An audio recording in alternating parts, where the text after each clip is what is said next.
It was loud, it was powerful, and it was never meant to be in a tractor. The Cat 3208 V8 diesel had farmers excited, until they learned the truth. The Caterpillar 3208 was a diesel engine so flawed that farmers cursed its name, and so divisive that even Caterpillar couldn't bear the complaints. Was it really a throwaway engine? And what made it so controversial? Today we're uncovering the shocking truth behind the Cat 3208, the engine farmers love to hate.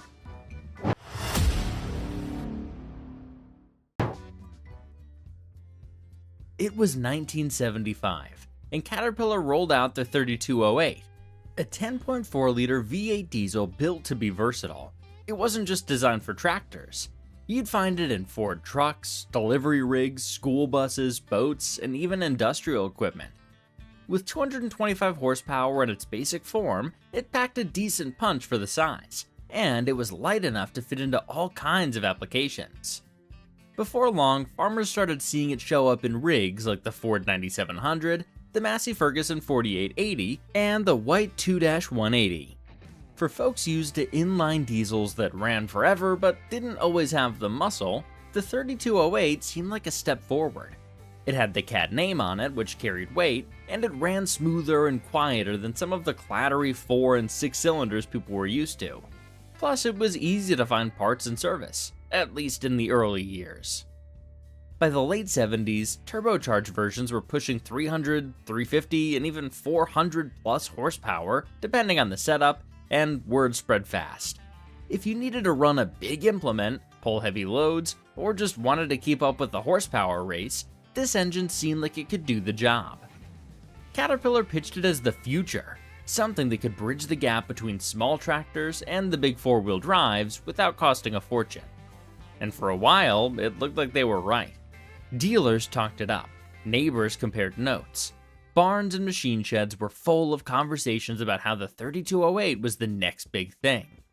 But behind all that noise, there were problems starting to show. Word got around about blown engines and early failures. Some folks said they couldn't keep them cool. Others were dealing with engine replacements way too soon. Slowly but surely, the shine started to sour. Oh, and real quick, please take a second and hit the subscribe button. It really helps out my channel.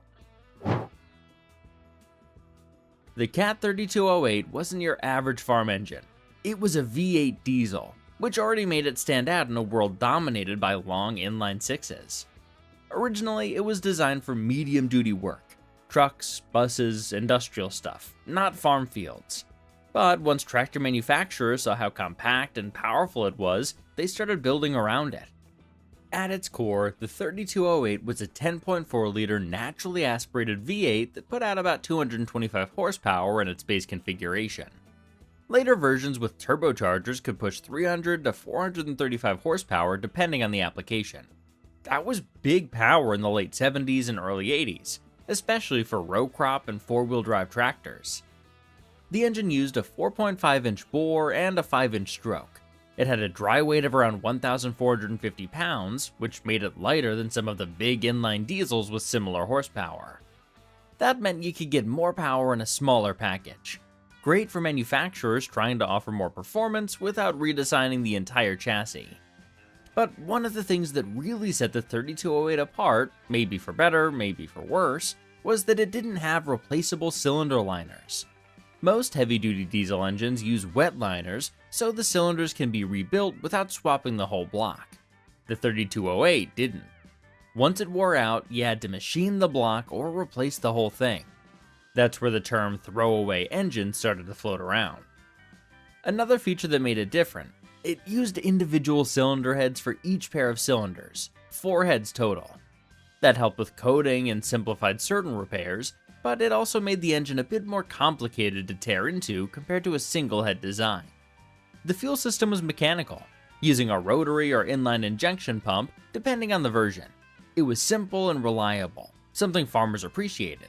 But the early versions were naturally aspirated and didn't always deliver the low-end torque folks needed in the field. Turbocharged versions helped with that, but they also pushed the engine closer to its limits. On paper, the 3208 looked solid. It had the horsepower, it had the Cat name, and it was easy to fit into all kinds of equipment. But some of the design choices that made it cheaper and lighter also made it less forgiving when things went wrong. Once manufacturers saw what the CAT 3208 could do in trucks and industrial gear, it didn't take long for it to make its way into tractors. Ford was one of the first to get on board, dropping the 3208 into the Ford 9700 and later into the TW30. Massey Ferguson followed suit with models like the 4880 and 4840. White brought it into their 2-180 and 4-210 tractors. These were all large frame machines that needed serious horsepower, and on paper the 3208 could deliver. Part of the appeal was the size. Being a V8, the 3208 was more compact than the long inline sixes it often replaced. That made it easier to package in tighter engine bays, especially in four-wheel drive or high horsepower row crop machines. It also had decent power for the weight, which helped balance out the bigger frames. At the time, farmers were demanding more horsepower out of fewer cylinders. The horsepower wars of the late 70s and early 80s were heating up, and the 3208 was a tempting option for companies that didn't want to develop a new engine from scratch. Caterpillar had a name farmers trusted, and the engine seemed like a good fit, at least at first. For a few years it looked like a solid move. These tractors rolled off the lot with the CAT badge under the hood, and plenty of farmers were excited to give them a shot. But as the hours added up, the 3208's weak spots started to show, and the very design choices that made it easy to adopt were the same ones that started causing problems down the line. At first, the 3208 looked like a solid bet, but once these engines got put to real work, long hours under heavy load, season after season, problems started piling up. Farmers quickly realized this engine wasn't built the same way as the diesels they'd come to rely on. One of the biggest complaints was about longevity. Unlike traditional heavy-duty engines, the 3208 didn't have replaceable cylinder liners.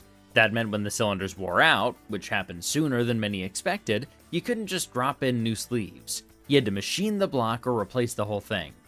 For farmers used to rebuilding engines in their own shop, that didn't sit well.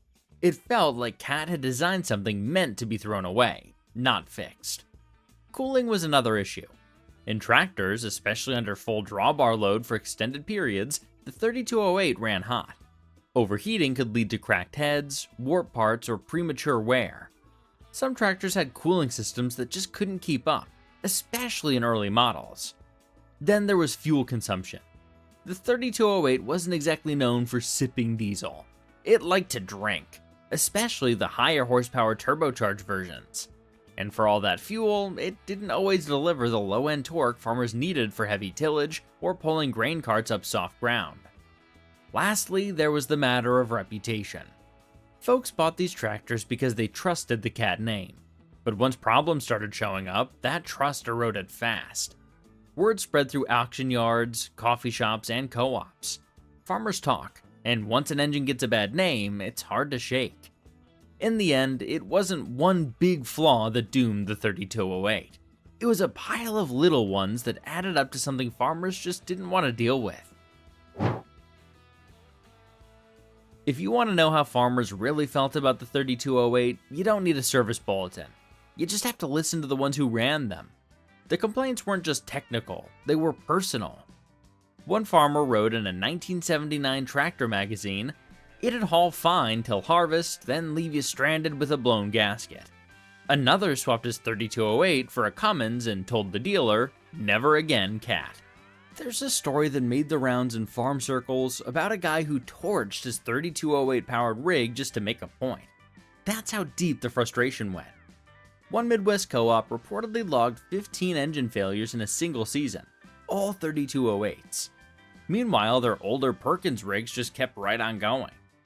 And then there's the tale from Nebraska. A farmer's son remembers watching his dad slam a wrench against the side of the engine block, yelling, "Caterpillar sold us a lemon." That memory stuck with him longer than the machine ever did. These weren't just isolated gripes. For a lot of farmers, the 3208 represented broken trust. When an engine lets you down during planting or harvest, it's not just a mechanical failure. it can mean real financial pain. Missed deadlines, lost yield, long nights in the shop when you should be in the field. Caterpillar did try to address the issues over time. Later versions got tweaks, better cooling, improved internals, and turbos that helped with torque. But for many, these updates felt like too little too late. The damage was done. The 3208 didn't just wear out bearings or drop valves. It left behind stories that still echo in the shops and machine sheds of rural America. For every farmer who cursed the 3208, there was someone else who got along just fine with it. That's what makes this engine so polarizing. Some saw it as a ticking time bomb. Others ran it for thousands of hours with no major issues. A big part of the divide comes down to how it was used. The 3208 was originally built for medium-duty trucks and equipment, not heavy tillage or constant full-load fieldwork. In a grain truck or sprayer, where it ran shorter hours under lighter loads, it usually held up. In fact, many 3208 powered trucks are still rolling today. But when you dropped it into a big frame tractor and asked it to pull a plow all day in 90-degree heat, its weaknesses showed up faster. Maintenance played a big role too. The 3208 wasn't a high-tolerance engine. It needed clean fuel, regular oil changes, and attention to cooling. Skip a step and it could cost you dearly. Farmers who were meticulous often had better luck. The ones who treated it like a bulletproof inline six usually paid for it later. Then there's the turbo factor. Turbocharged versions had more power, but they also ran hotter and put more stress on the internals. That extra performance came at a cost. Some folks said the naturally aspirated versions were more reliable, but they also lacked the grunt needed for heavy farm work, which kind of defeated the purpose. Still, not everyone hated it. Some farmers ran them well past 5,000 hours without issue.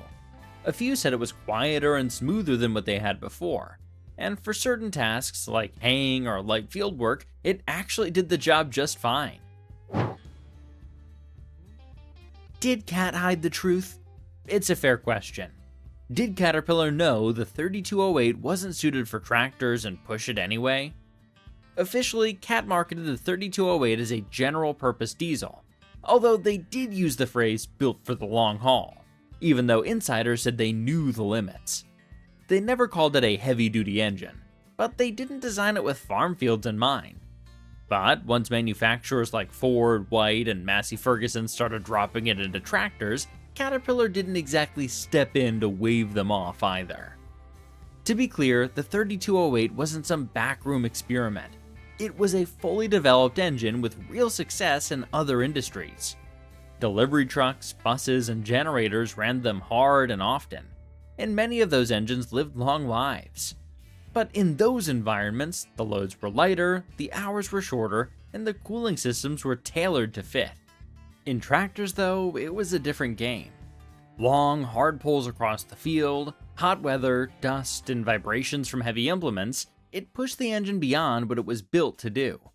And yet, the marketing brochures kept rolling out. Big numbers, big promises, the Cat name front and center. Some farmers felt misled, not just by the companies building the tractors, but by Caterpillar for letting it happen. After all, Cat had a reputation for building engines that lasted forever. And here was a V8 with no liners, limited rebuild options, and a lifespan that sometimes fell well short of expectations.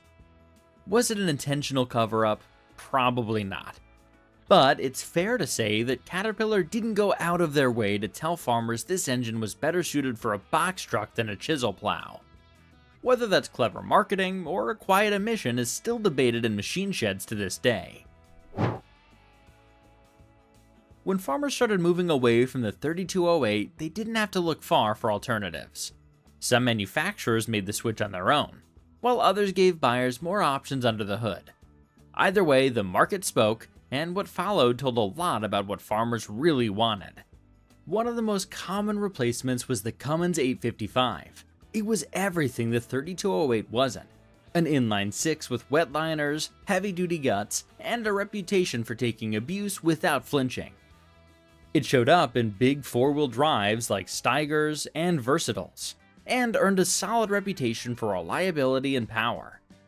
International Harvester's DT466 also gained traction in the same area. It was a mid-sized inline-six that offered rebuildability, strong torque, and decent fuel economy. Farmers liked it because it was built for ag work from the start, not repurposed from trucks or buses. Some Ford tractors shifted to in-house engines or offered diesel inline-sixes sourced from New Holland or Genesis-era blocks, which brought improved cooling, better fuel management, and fewer complaints in the long run. Then there were the Perkins and Dutz diesels, still popular in certain regions. They weren't as flashy, but they were simple, dependable, and easy to work on, something a lot of farmers started valuing more after the 3208 let them down. Over time, the industry leaned back toward inline configurations for their ease of maintenance and longevity. Manufacturers learned from the 3208 era. Horsepower is nice, but durability and the ability to rebuild matter more when you're trying to get through harvest without failure. For all the frustration the 3208 caused, there's still a dedicated group of folks keeping these engines alive today. Some do it out of nostalgia, others just like a challenge, and a few still believe the 3208 never got a fair shot. At tractor shows and vintage equipment meets, you'll still see the occasional white 2-180 or Massey Ferguson 4880 with a 3208 under the hood, restored, polished, and running smoother than it probably ever did when it was new. Some owners have gone the extra mile, upgrading cooling systems, tuning fuel delivery, and even rebuilding internals that were never meant to be touched twice. There's also a strong following in the diesel hot rod and swap scene. Folks drop 3208s in everything from rat rods to old grain trucks just to hear that V8 diesel back. It's got a distinct sound, not refined, not quiet, but unmistakably cat. You'll also find 3208s quietly humming away in backup generators, irrigation pumps, and marine setups. In those roles, they've earned a bit more respect. They're not working under constant heavy load, and they tend to last a lot longer when kept cool and clean. Online forums, Facebook groups, and YouTube channels have carved out space for the 3208 fans to share stories, swap parts, and help each other troubleshoot. It's a small community, but it's loyal. They know the engine's history, flaws and all, and choose to run it anyway. The 3208 may not have been the best engine Cat ever built, but for some, it's still worth turning a wrench on. Maybe it's the challenge, maybe it's the sound, or maybe after all these years, it's just become part of the family. Today, the Cat 3208 still sparks debate in farm shops and diesel forums. Some folks remember it as a headache that never paid off. Others say it just got a bad rap. But no matter which side you're on, it's clear the 3208 left a mark. After the early problems in tractors, Caterpillar did try to clean things up. They introduced turbocharged versions to boost torque and performance, especially at lower RPMs. Cooling systems were improved, injection timing was adjusted in some versions, and later models had upgraded internals for better durability. But none of those changes could undo the damage of the engine's reputation among farmers. By the time the fixes started rolling out, many had already moved on to Cummins, Perkins, or back to a reliable inline-six. That said, the 3208 wasn't a total failure. Far from it. In fact, in the right applications, it ran for thousands of hours without a hitch. Box trucks, school buses, and RVs used them for years. Some were dropped into boats and repowered into generators, where they still run today. And in recent years, the engines found new life in the custom world. Hot rodders and diesel enthusiasts dropped them into rat rods, classic pickups, and even old fire trucks just for the sound and nostalgia. The 3208 had its quirks, but when it was looked after and used within its limits, it could be a reliable workhorse. Still, on the farm, where a breakdown doesn't just waste time but can cost you a harvest, it often came up short. In the end, the 3208 wasn't a bad design. It was just put to work in the wrong place. It was a medium-duty engine that got thrown into a heavy-duty world. And while it may never shake off the throwaway label completely, it still earned its place in diesel history. Ask a dozen farmers about the 3208 and you'll get a dozen stories. Some bitter, some proud. But they'll all tell you the same thing. The Cat 3208 wasn't just another engine. It was a lesson.